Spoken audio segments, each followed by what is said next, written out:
विकटोत्कटसुन्दरदन्तिमुखं भुजगेन्द्रसुसर्पगदाभरणं गजनीलगजेन्द्रगणाधिपतिं प्रणतोऽस्मि विनायकहस्तिमुखम्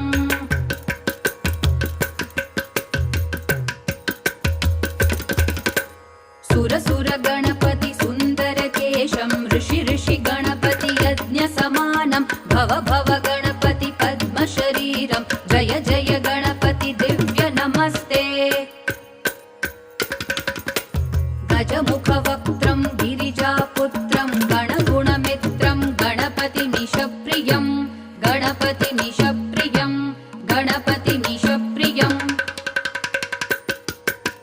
करधृतपरशुं कङ्कणपाणिं कबलितपद्मरुचिं